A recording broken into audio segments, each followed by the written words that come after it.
responsibility for their reliance on such content, information, or opinions. Are you a family caregiver? Are you caregiving for someone who can no longer take care of themselves? Are you overwhelmed? This is Caregiver Solutions Info with Marcia Teele. Marcia will be hosting an hour of true stories and information, tips and updates of the latest research and necessary information in the caregiving field, focusing on you, the family caregiver. An Alzheimer's disease and dementia care expert, Marcia has 15 years of hands-on experience at Arden Courts, a leader in assisted living dementia communities here in the U.S. Marcia covers everything you need to know as a family caregiver, especially if you care for a loved one with Alzheimer's disease or other related dementia or chronic illness. If you have a friend or relative that is also a family caregiver, call them now. They won't want to miss a minute. And let them know they can watch on caregiversolutions.info. And they can listen on WNN 1470 AM in South Florida or nationally on the iHeartRadio app. Now, sit back, relax, and learn from our host, Marcia Teele, as she brings information to you that may just be the caregiving solution you need. Hi, everyone, and thank you for coming to watch the Caregiver Solution Info Show. My name is Marcia Teele, and I'm your host for the last 7 years. This is a program for you, the family caregiver, and for your family to learn more about caregiving and about different types of dementia, especially Alzheimer's disease. We've been doing this show for 7 years, and we have lots of experts on the program to bring you their expertise, their knowledge, and their experience to teach you things that a caregiver might need to know along their caregiving journey. These are people like doctors, elder law attorneys, social workers, care managers, psychologists, psychiatrists, and sometimes even real caregivers, because there's no better way to learn than from walking in someone's shoes. And so I happened to be over in one of the Arden Courts memory care assisted livings last week over on the west coast of Florida. And a couple came in to see me. They sat down. They said they just needed some information. So we started talking about their situation. It turns out that the lady's sister lived up north, and she was very worried about her because she was hearing things from neighbors letting her know that her sister was doing some strange things and maybe she shouldn't be living by herself. She did have a neighbor that was sort of filling in and checking on her once in a while and then giving the sister in Florida information. But the sister felt like she didn't know really enough to make any type of decisions. And apparently the neighbor had been doing this for such a long time that they felt that maybe this neighbor was kind of tired of doing what they were doing and was maybe not telling the truth about what was happening, trying to get the lady to leave her home. So we sat there and we started talking, and I said, well, have you ever heard of a geriatric care manager? And she says, no, what's that? And so in my profession, I really talked to thousands of caregivers over the last 21 years. And there's always something to learn. And caregivers are born every day when someone gets down and out with a diagnosis of some type of dementia and family have to step in. People don't have a background in taking care of someone. They don't have a background in knowing about the disease. They don't know what they don't know. And so although we've talked about care management many times over the years, I realized that it's worth repeating because there's, like I said, a caregiver born every day and they need to know. And so we're going to be talking about that today. And if you don't know what a geriatric care manager is and what they do, you will definitely know by the time this program is over. So I'm happy to have a wonderful associate of mine. I've known her for 20 plus years, and she is a geriatric care manager. Her name is Sonia Cobran, and she's the president and founder of VIP care management here in South Florida. Hi, Sonia. Welcome. Thank you, Marcia. I'm so glad to be back on your show.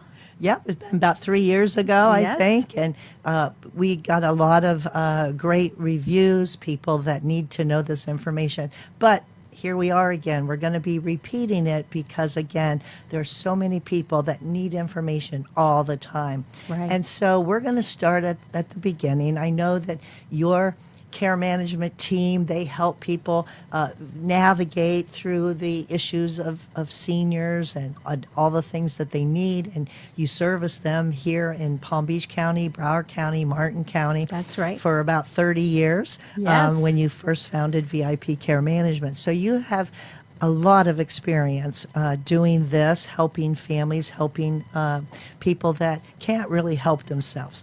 So I guess the first thing I'm going to ask and tell our audience, what is a geriatric care manager and how did you become one? Okay, so a geriatric care manager is a holistic resource for senior services. We know a lot about a lot of things, and we're looking at the family and the senior very holistically. We're looking at the medical issues, the psychological issues, financial issues, insurance coverage, family dynamics, the condition of the home. We look at the big picture, figure out what are the problem areas, and then develop a plan of action for solving these problems based on whatever the goal might be. It might be to stay home. It might be to move into a care facility. There's lots of different goals, but we help families set these goals. And then we help them, or we do it ourselves. We implement the care plan. We solve all the problems. And as you know, this is a journey. You said it yourself. Yeah. So the problems evolve and change over time. So it is a very fluid job description, and it is an open job description.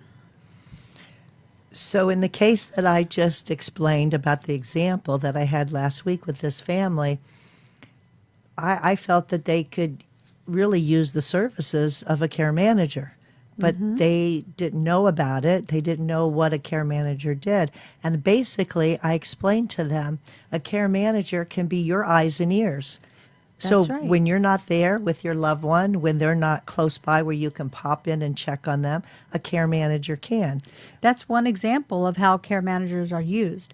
When families live at a distance, they want someone with boots on the ground, eyes and ears, who will report back to them a very diplomatic and very true evaluation of what is happening. Because like you used in your example, the neighbor might have had another agenda, and that often is the case, I'm sorry to say. So we go in and we try to find out what is really happening, what is the truth, and then give suggestions for solving the problem. But a lot of people who need care managers do not have any family at all. They've outlived everyone, or for some reason they have pushed everyone away. Maybe there was addiction or gambling or something in the history that made them take a step back, and now they're alone. Very sad.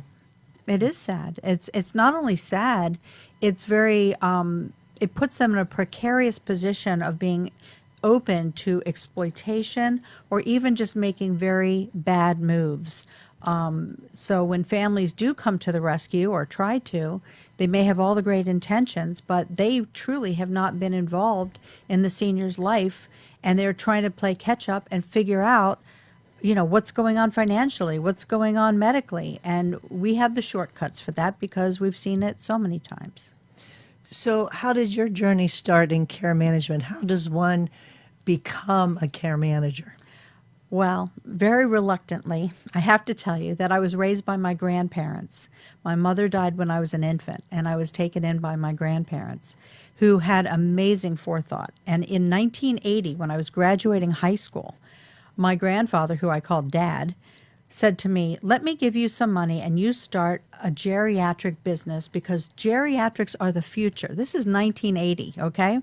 Wow. And you know what I said to him, because I was a little smart butt? I said, "Dad, I've had enough of you old people."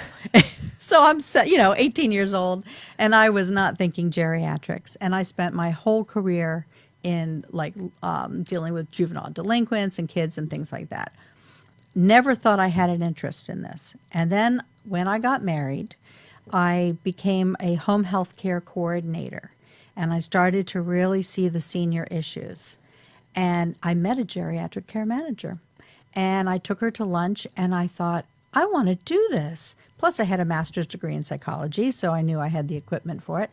And I started the company 30 years ago with my husband, and then my children joined in. And we have other employees, too, that we consider family, but this is a family business. And you've been doing it very well for a very long time.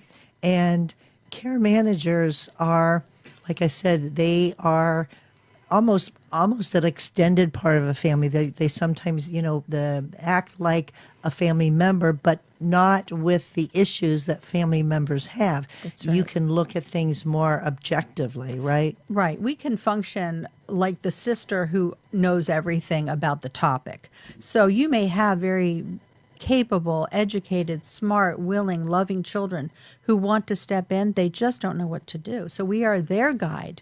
Sometimes they are actually doing more of the work, but we are telling them what to do. So every family utilizes a care manager differently. So in that case, you're kind of a coach. That's right. Right? Now that's the newest lingo, right? But yes, we are the coach for the kids. We're their support system. Sometimes they're just so devastated by seeing the changes in their parents. They need someone who can hear them about that. It's a lot of psychology involved in being a care manager, but it's also having great connections in the community, which you're one of mine.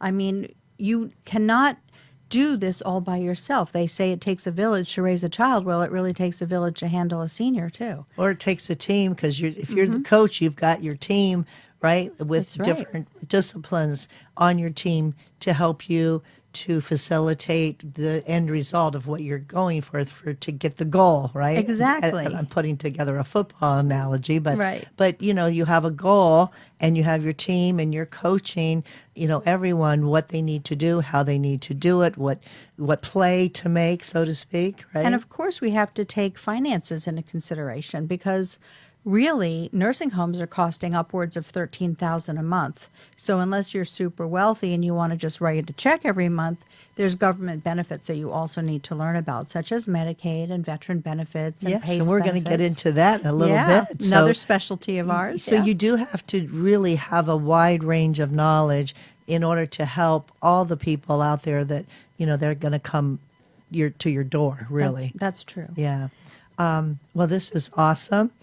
We're going to take a quick break, and when we come back, Sonia Coburn's going to be talking more about what geriatric care management is and what it can do for you, a family. So stay tuned. We'll be right back.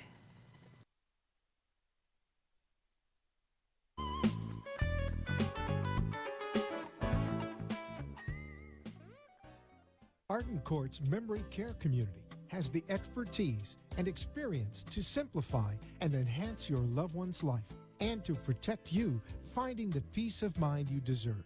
Come, see the difference in a facility like Arden Courts that is 100% dedicated to Alzheimer's and dementia care can have on your loved one. Call us at 888-478-2410 or visit our website, arden-courts.com. You are listening to your host, Marcia Teele, an Alzheimer's disease and dementia care expert on caregiversolutions.info. If you have a question or wish to share a story, call into the show at 888-565-1470 and talk with Marcia. Now, back to Caregiver Solutions.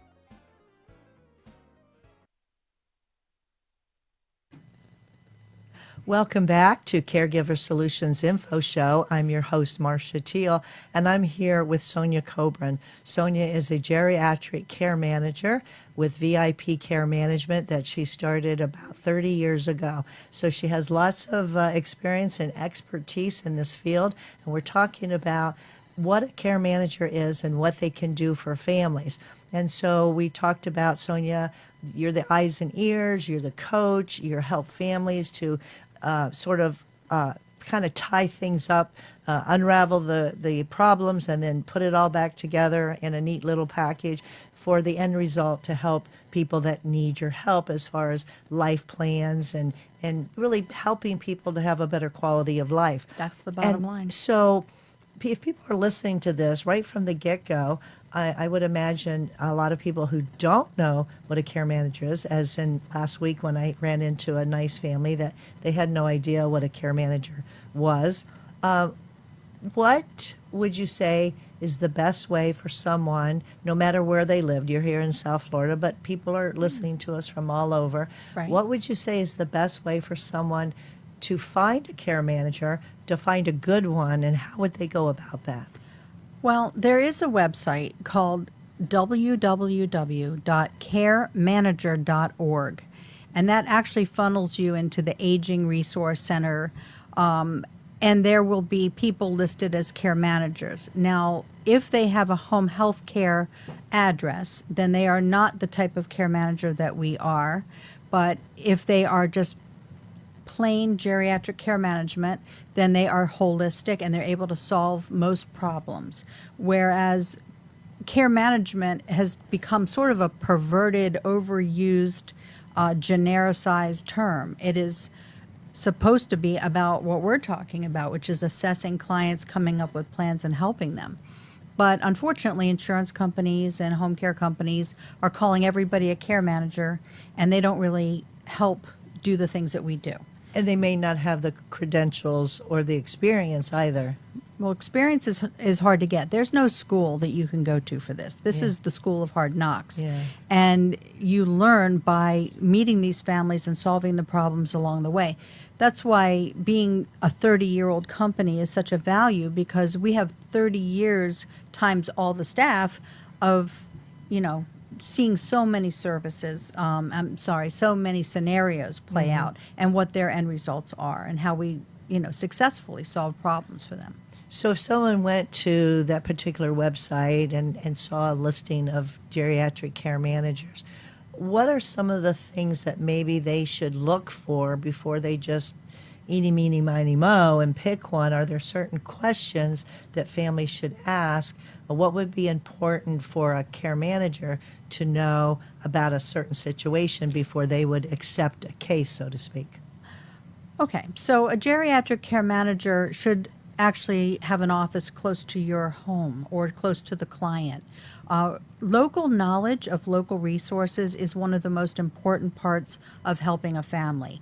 Anybody can go on the internet, pull up a generic list of facilities, and that does not mean that they're going to see the right facilities for their loved one. So that's true of any kind of resource. So local knowledge, local address, office, working out of an office. And to me, what is so helpful to my clients is the fact that it isn't just Sonia Coburn. Sonia Coburn has a team of people so that Sonia Coburn can have a weekend or a holiday. Truly, a lot of geriatric care managers are working out of their home, doing this on their own.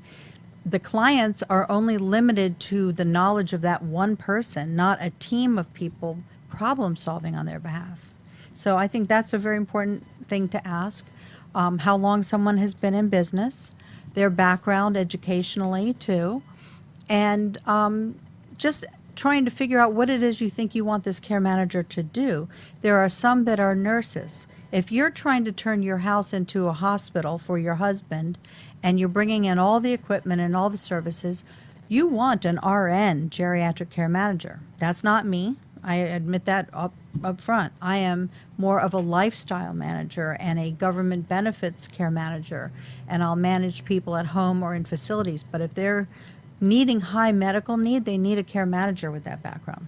That was a very good point, because actually everybody has maybe their specialty within the care management realm that they right. focus on. And that was a very good point. So these are some of the questions that if you're looking for a care manager, what is your situation? What is your goal? What are you needing a care manager to do? And then have that conversation and say, is this something that you can help me with, or would I be better served in a different way? Exactly. A lot of what we do is help people financially, because the programs that are out there to help pay for care are very hard to get. You can go on the internet and try to apply, but you might be denied because the internet will not tell you everything that you're supposed to gather together for these applications. So it is a specialty. Yeah.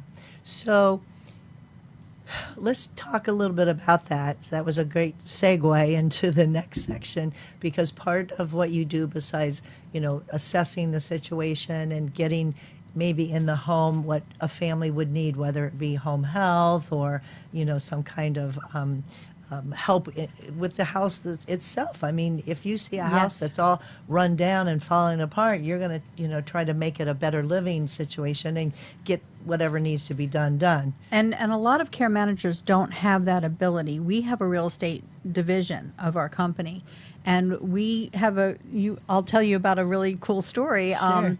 Hoarding is something that is very common, and you see it on television, hoarding, buried alive, etc. When people hoard, they tend to have money, believe it or not. This is not a behavior of indigent folk. We came across this woman who was referred by a nursing home who needed help. She did not want to involve her daughter. Mm-hmm. Her daughter had actually come in, walked into the house, saw the hoarding situation, which literally was floor to ceiling. We literally crawled over piles of clothes, shoes, and purses to get in the front door, physically crawled over it.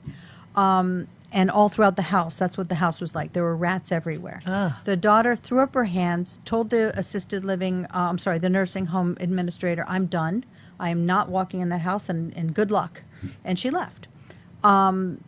We met with this very nice lady, and she bonded with us over, very paranoid, and she bonded with us after we met with her a few times.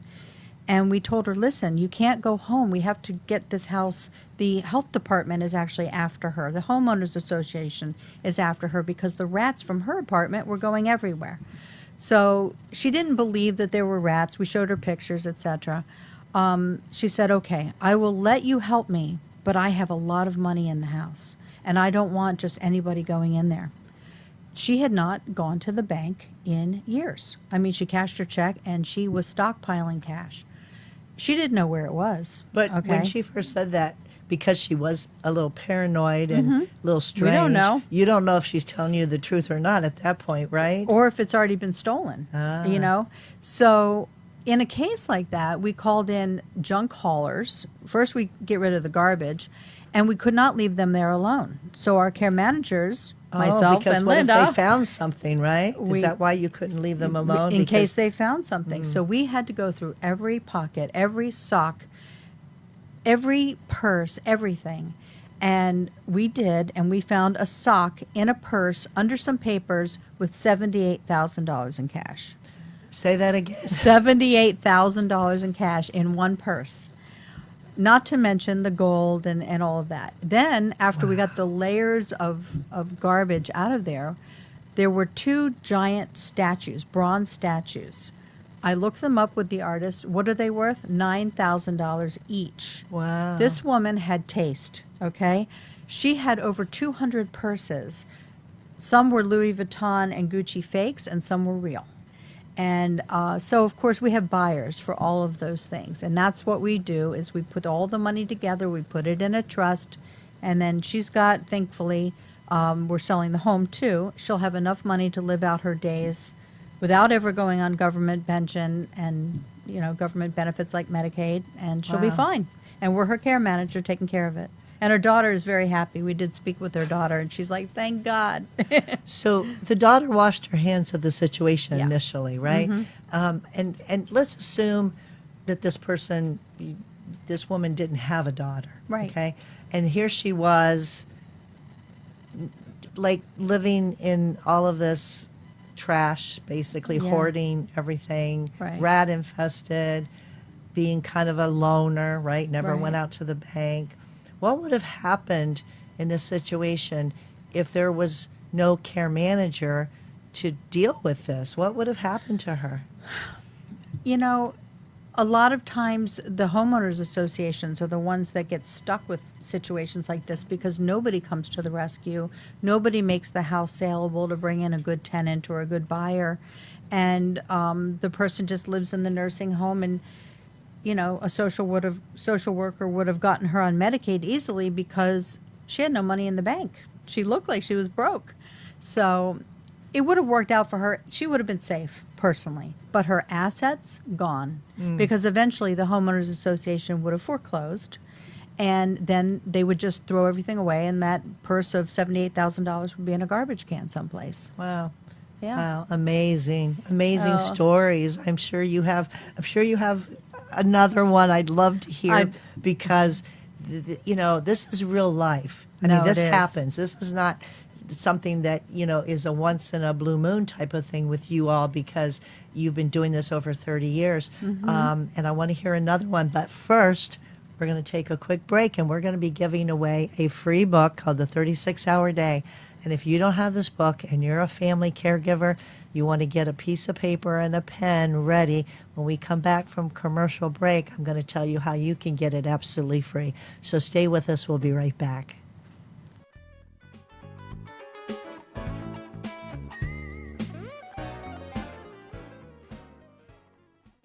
Feelings of depression, isolation, and frustration are common among persons living with Alzheimer's or related dementias.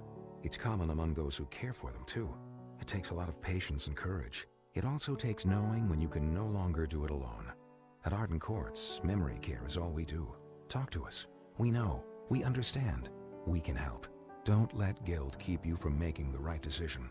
Visit arden-courts.com. Arden Courts follows equal housing opportunity guidelines.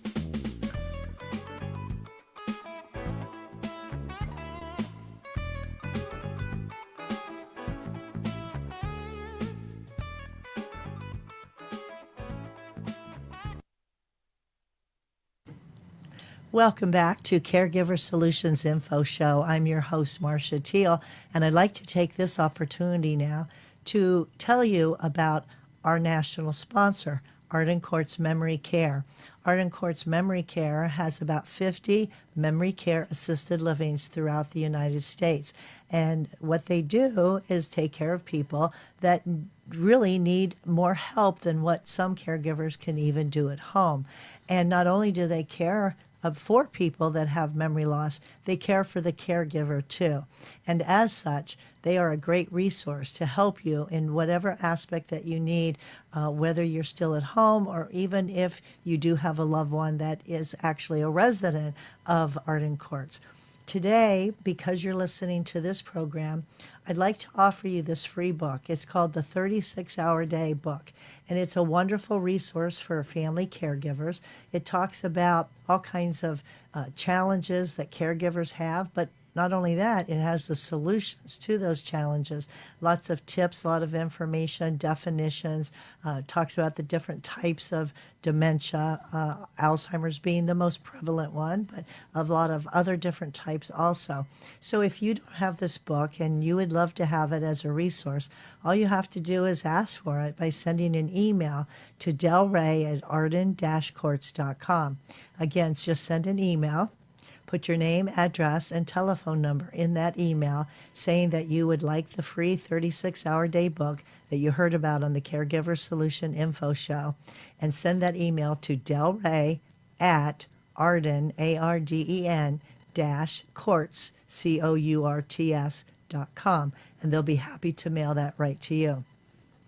So today we're talking about geriatric care management, what it is, what it can do for you as a caregiver. And my guest is Sonia Cobran. She's the president and founder of VIP Care Management in Lantana, Florida, servicing 3 counties here for almost 30 years. And so we're talking about things that care managers do, how they can help. And what I find very interesting are the real life stories that you've encountered over these past 30 years. Some of them that are kind of bizarre, like the one that you just shared with us. Maybe some are even sad, but I'm sure that because you're there, it turns out there's a happy ending. But do you have any other stories that you could share with us? I do. And I just want to say before I share this next story that a lot of people say to me, how do you you do the work you do? It's so sad. You find people in such sad conditions. And what I say to them is, we can leave them in a better place than we found them. That is what you're looking for, is quality of life. That is the main goal of everything we do here. You can't stop aging. You can't stop disease processes a lot of times, but you can make things a little better. Yes. So another situation that happened is a homeowners association president called us and said, we have an elderly couple. We think they need a lot of help. We think there might be some dementia happening. So we go and we knock on the door, and they let us in. And the house is okay. It's not terrible. But then we go into the kitchen, and the kitchen table is piled with mail. And they gave us permission, and we started looking through the mail. Check after uncashed check. So then I find a letter from Bank of America Mortgage. They were literally 5 days away from foreclosure. They had Bank of America statements showing they had plenty of money, but they were not paying their bills anymore. And they had stopped paying on a mortgage. Now, they built this house 20-something years ago, and they were only $5,000 short of paying off this house. So they had a checkbook. I had them write a check for the balance due.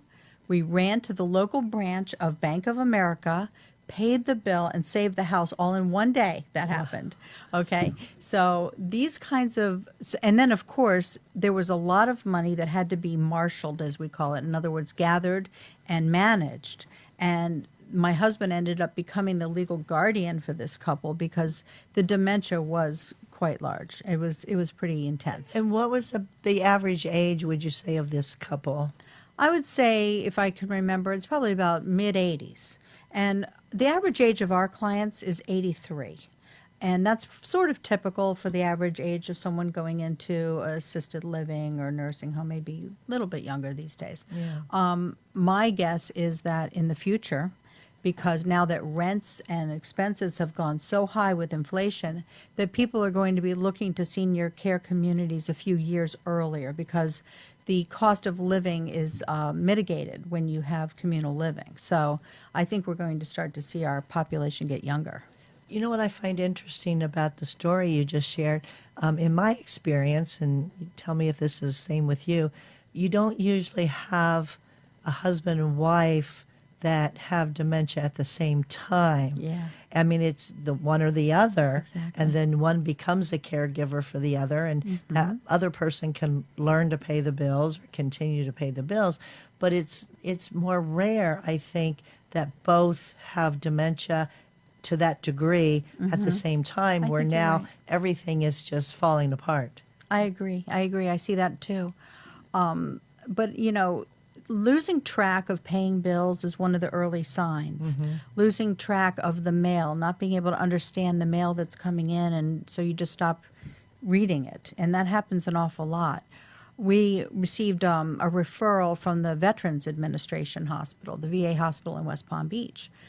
And this gentleman, his wife was handling everything for him. He had early Alzheimer's, but it was her job in the family to pay the bills, to coordinate doctor's appointments, to run his life, essentially. And his early dementia was manifesting in taking apart the machinery in the house, taking apart the toilet, taking apart things that you need in the house. Appliances and Yes. things, taking it apart. He was a tinkerer. And so there were issues about that. So we go and we meet him, and he explains that he had found his wife. She had had a heart attack in the living room. She passed away very quickly, leaving him completely devastated. He did not know what to do. So what's the first thing that happens? He calls his wife's sister. And what's the second thing that happens is the wife's sister's daughter, the granddaughter, step-granddaughter, comes flying in from whatever and goes through all the jewelry and takes anything she wants, including computers, etc., and cleaned him out a little bit. Wow. So we took him back into Palm Beach County. He was in Martin. We took him into Palm Beach County, and we placed him in an independent living facility, and we manage him. But now his dementia has changed. As of today, he actually hit somebody, and the police were called. And so I sent my staff member flying up to the facility to meet with the police so that he would not be arrested. Instead, he was taken to a mental health hospital where he could be evaluated. So having an advocate, a medical advocate, somebody who knows your history, because if you're alone in the world, who's going to tell the doctor that this isn't how you typically act, that this is a new behavior for you? Doctors in the emergency room will just assume that if you're acting a little off, that you're always off. Or you're on drugs. Exactly. Right? I Oh, mean, sure. you could have dementia, but because you're acting weird and they don't know you, you're on drugs or you're drunk. Yes, drunk.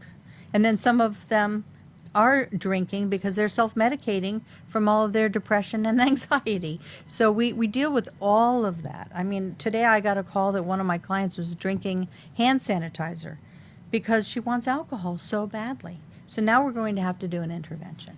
So this is something that children deal with too. I mean, we're dealing with it as care managers, but when the children are faced with these outlandish scenarios, they don't know what to do, and they sometimes get really emotional, and they can't make decisions from a place of high emotion. Well, again, you have perfect timing because my next question was, when is it the right time or when is it the best time, and how does someone know when it's time to call in the help of a geriatric care manager? Well, most people wait until it's way too late. I had a gentleman walk in the door last week, and I complimented him because he was there to plan in advance. There was no problems happening, but he knew that planning would be helpful.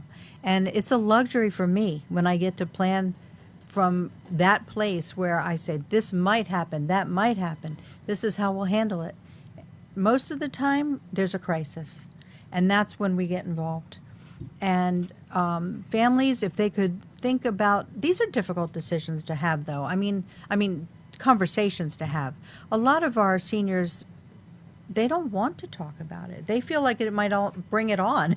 There's a little bit of a superstition happening there. You're right, and they're private, and sometimes they don't even want to talk about it to their family. They don't want their children to know. They don't want to burden their children. Maybe they just don't want their children to know maybe even what their assets Or are. anything, yeah. Or anything. Right. And so the children have, like you say, sometimes no clue because the parents won't share. And what are they to do, right? And you want to try to preempt a crisis happening, but if you don't know that that's what could happen, how do you know how to prevent it, in other words, right? That's right. And so, knowing when to call somebody in before a crisis happens, that's probably one of the most difficult things and probably why people wait until there is a crisis, and then you have no choice. Right. And I think there's another reason, too, why people hear about care management and other solutions at a very late time in their situation. It's because, believe it or not, doctors' offices don't know about this. Hospitals, they know that there's such a thing as a care manager, but they don't understand how all the dots connect. That's what a care manager does, is connect all these dots and make it all work. But just like in medicine, we've compartmentalized people into their upper body and their lower body and their psychology and their physiology and their organs, and the doctors just cut us up into little pieces and they only look at that portion. And we are a holistic being, and we are spiritual beings. And that is why people seeking information often don't even get information when they're trying to learn, because the person they're asking only knows their part of it. A nursing home social worker only knows about admission and discharge, and that's it. They don't know anything that comes in between. Very good point. Very good point. Because you would think that, a primary care physician would be like our analogy before with the football. They would be the coach, and then the team to help the goal with that person to get better would consist of the gastroenterologist, the cardiologist, all the ologists, right? And that the primary care physician would be the one managing that and putting it all together, connecting the dots, gathering all the information for the best outcome. But it doesn't usually happen that way. No, it really doesn't. Even when people are trying to get good information, first of all, they don't know the questions to ask.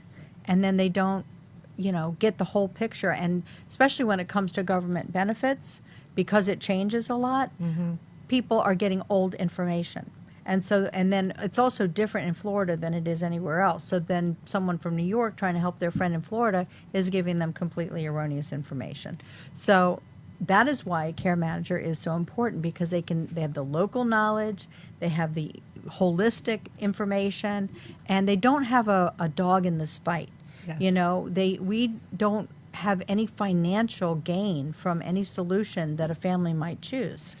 And families pay you private pay out of pocket. That's right. Okay. They pay us by the hour. And the way it works with us, we're very unique in this, that we will do as little or as much as a family needs us to do at any given point. And that need for us might rise and fall as the situation, as we solve crises and then things stabilize. So some care managers charge a big assessment fee, some charge a small assessment fee. We don't charge assessment fees. We do a free consultation, and then any hours that you want from us, you pay for the hours.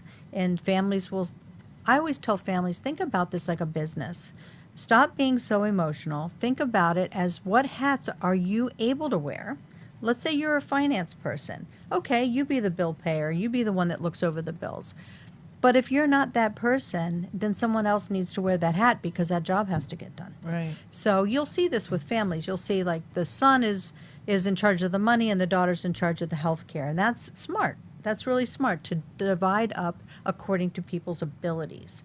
But if there's nobody there, or if there's nobody with any abilities, and believe me, there are clients that I have that have disabled children. That's the only child they have is a disabled child. And they're not able to They help. can't do it. Or they might have a daughter with cancer who's dealing with her own situation. Because when you think about it, my clients are 80, 90, 100. Their kids are 60, 70, 80.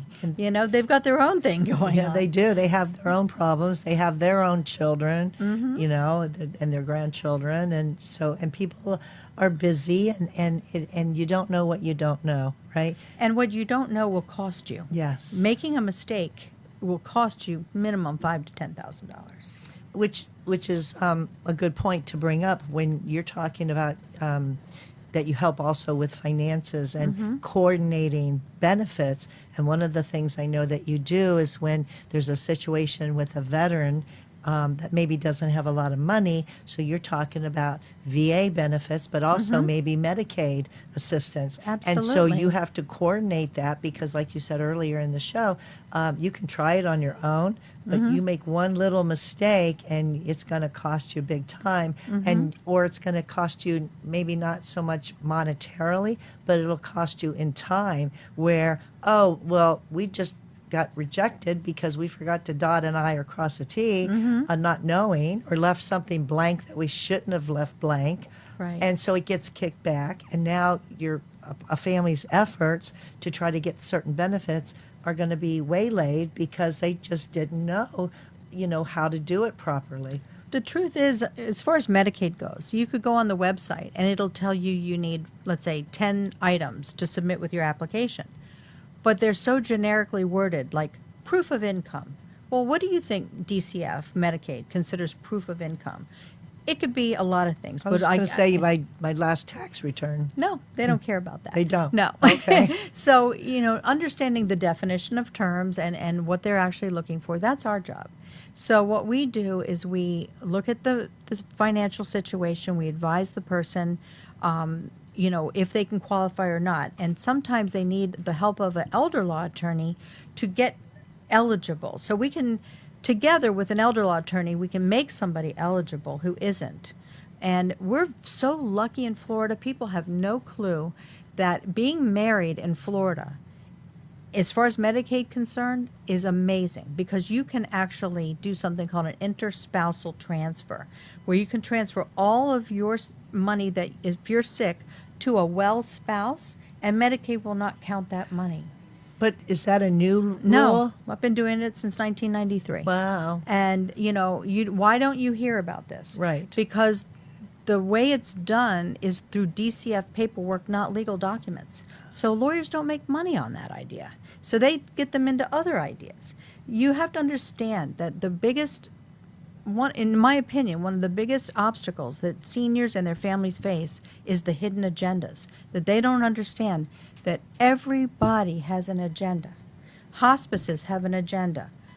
Nursing homes, hospitals, assisted livings, home care companies, they all have their special interest. And that factors into how they guide somebody. That's why you have to have that neutral third party who does not have any money to be gained from the decisions that you make. Amazing, really. You know, when you put it that way, you just kind of like people aren't seeing the big picture sometimes, and they might be guided maybe down the wrong path, right? So depending upon who's leading the bus, right? So we have a little bit of time left, and I'd like to take that time to talk about something that you educate a lot of people on, and you call it the 4 C's of facility selection. And we just talked about that, about everybody might need some help down the road.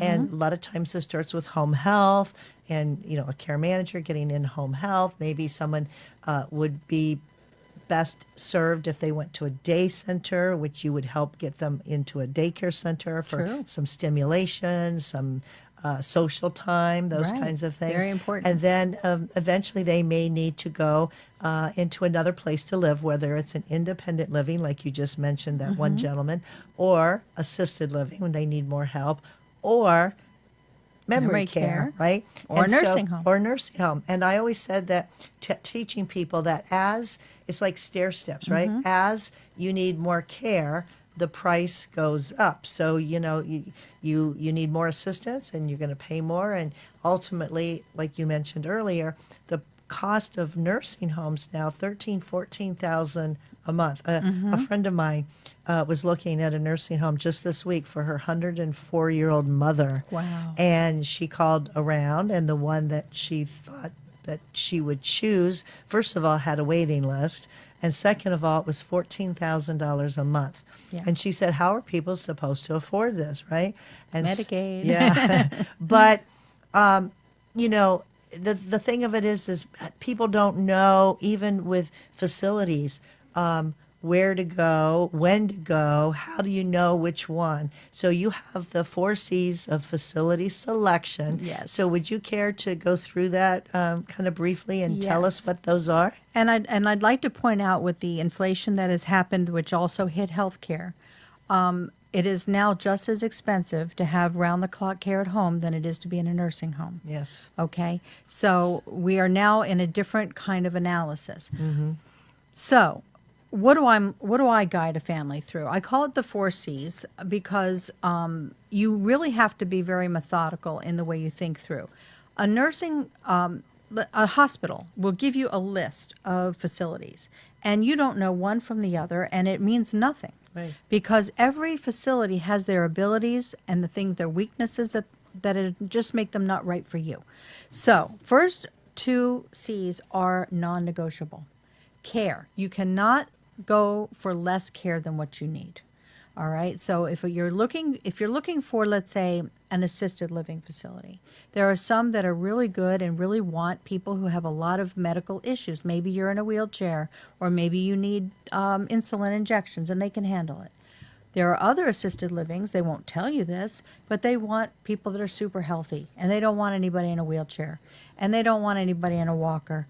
And this is not the right facility for you. Now, it would be right for someone else, maybe. So we're looking at, can they deliver the care that one really needs? It is not mandated to have an RN around the clock in an assisted living.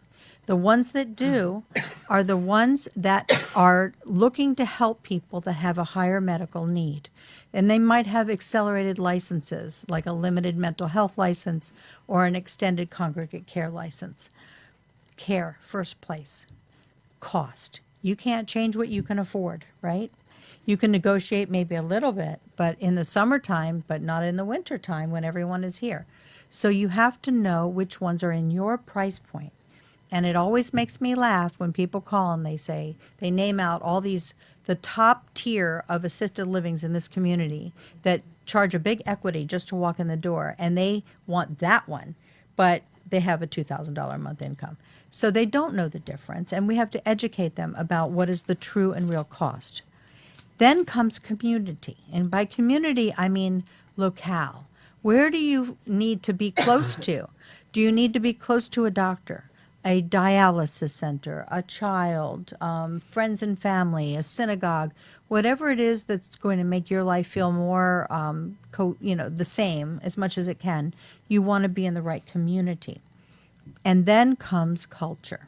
Now, culture can mean many things, but essentially it means, where are there people living there that are a lot like me? People I want to be friends with, people I typically befriend. Do they speak the same language that I do? If you're religious and you really want a facility with a religious angle, someone who's going to provide for you in that way, there's a few around. You have to know which ones they are. And, with one thing we're starting to see more than ever is the Hispanic community is finally entering the assisted living and the senior care world. Because typically they take care of their loved ones at home, right? Yes, because what it is they'll have, let's say, grandma and the children, multi-generational family, somebody's at home at all times. Or they'll make sure that someone is home at all times. Right. But it is not typical anymore that people are not working, like all family members are having to work. So that is why I think that it's becoming less likely for a family to care for people at home. It's the hardest job you'll ever do. Yeah. Absolutely. People don't know that until they're in the throes of it, really. Yes. And, it's one of these topics that people really don't want to talk about or think about until it happens to them. It's just a little too intense. And for that reason, when they are facing it, and even when we are helping them address each challenge that we can anticipate on their behalf, they feel like they're getting hit in the face with an assault. It's like, oh my God, now this is happening. Oh, I didn't know that was going to happen. Of course, we can see it, and we try to help prepare people for all the eventualities. But for someone going through this alone, it feels like one thing after another is just beating them down. And they can get sick. And I've seen it in my own family. My grandma, almost 100 years old, just passed away this past week. Oh, I'm so sorry. Thank you. And she was amazing, and I'm lucky she never developed Alzheimer's.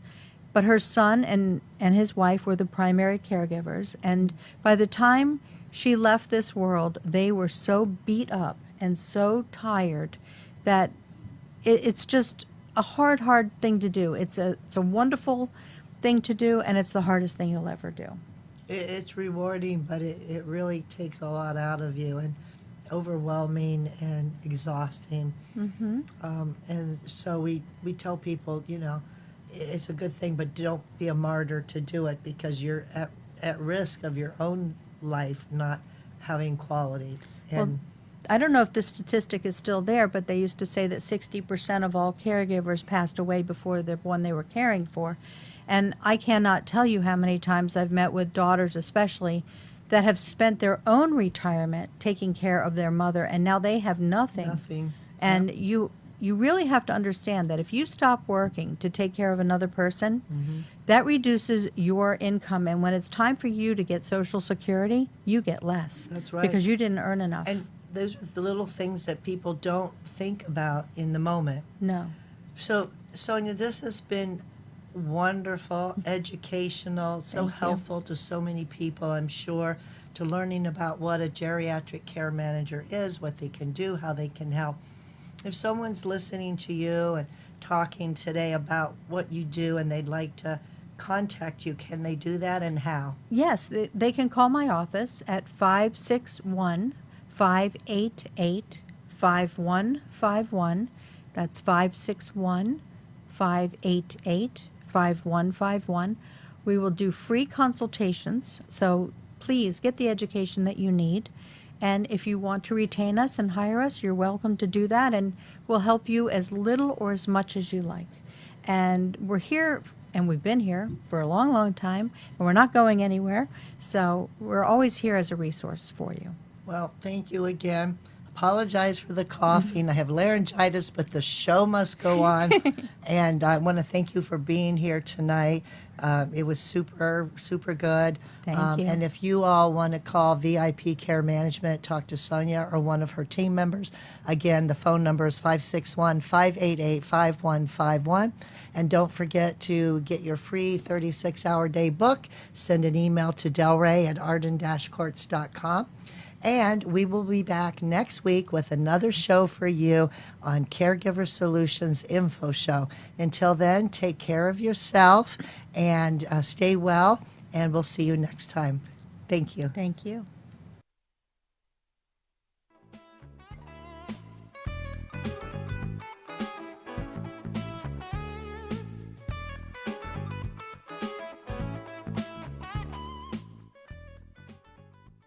Thanks for joining us for this week's Caregiver Solutions with Marcia Teele. Join us next week as Marcia, who has 15 years of Alzheimer's disease and dementia care experience, brings you more needed information to help with the care of your loved one. This show can be seen again on caregiversolutions.info, and questions can be left on the site, which may be used on the program to help others. See you next week for more Caregiver Solutions.